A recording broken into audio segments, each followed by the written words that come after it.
célibataire. Dieu n'a pas prévu qu'un célibataire ait des relations sexuelles avant le mariage. Dans le plan de Dieu, tant que tu n'es pas marié, tu ne peux pas avoir des relations intimes. C'est interdit. Lorsqu'on est célibataire, on n'a pas le droit d'avoir des relations sexuelles pour tester si ça marchera, car la femme n'est pas une Jeep 4x4 pour vérifier si l'attraction marche. Lorsqu'on est célibataire et qu'on a des relations intimes, on ouvre des portes aux démons. La Bible dit que celui qui renverse la muraille sera mordu par le serpent. Celui qui désobéit à la parole ouvre la porte aux démons. Sachez ceci, mes frères. Il n'y a pas que le monde physique que vous voyez. Au-delà de ce monde, il y a un autre monde, un monde spirituel, fait des anges et fait des démons. Les démons existent. Les églises ont refusé de parler des démons parce que nous nous sommes opposés à un message d'un ministère. C'est un piège, mes frères et sœurs. Nous ne devons pas tomber dans l'extrémisme. Les démons sont réels, les démons agissent. Et l'une des portes principales des démons, c'est l'impudicité. C'est lorsque une personne n'est pas mariée, a des relations intimes, elle ouvre une porte aux démons. Que dit la Bible? Ne savez-vous pas que vos corps sont des membres de Christ? Prendrais-je donc les membres de Christ pour en faire les membres d'une prostituée? Une aberration, une folie. Est-ce que je peux prendre le corps de Jésus et puis en faire le corps d'une prostituée? Non. Est-ce que je peux prendre cette chair et puis elle devient une chair de laquelle on enseigne l'occultisme? Non.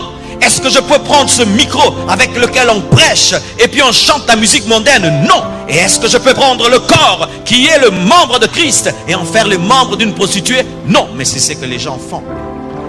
Lorsque tu t'unis à un homme, à une femme, sans le mariage, si cette personne a un démon, ce démon peut entrer dans ton corps. Pas même peu, va entrer, pas peu, va. Parce que le diable ne rate jamais les occasions de détruire. Alors je te pose cette question, tu t'es uni à combien de personnes? 10 fiancés, 10 relations intimes.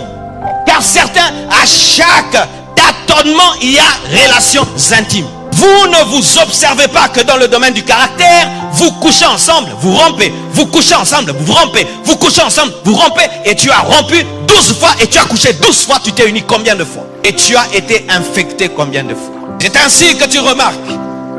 Avant que tu ne puisses rencontrer cette personne, tout allait bien dans ta vie. Depuis que tu l'as rencontré, tu as des problèmes parce qu'il y a eu une infection spirituelle. Un démon est entré. Et dans une personne, on peut avoir des légions de démons. Donc quelqu'un peut avoir 1000 démons. Alors tu t'unis à quelqu'un qui a 1000 démons, il te donne 500 et il garde 500. Et maintenant tu t'es uni à 4 personnes qui avaient chacune 1000 démons. On t'a donné combien? Ah oui, il faut qu'on vous le dise. Parce que chaque fois que les pasteurs vous disent ici, fouillez l'impudicité, vous pensez qu'on veut vous déranger.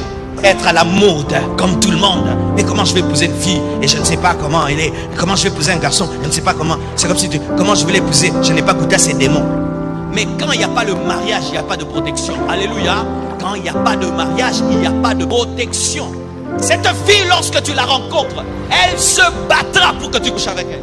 Ce garçon, quand tu le rencontres, il se battra seulement pour coucher avec toi. Une fois qu'il a couché avec toi, il te jette et il prend ce qui est l'essentiel et il infecte ta vie. Chaque fois que tu couches avec quelqu'un, tu fais un pacte de sang. C'est un pacte de sang. Le sang coule. Le sang coule. C'est un pacte de sang. Et tu as fait de pacte avec combien?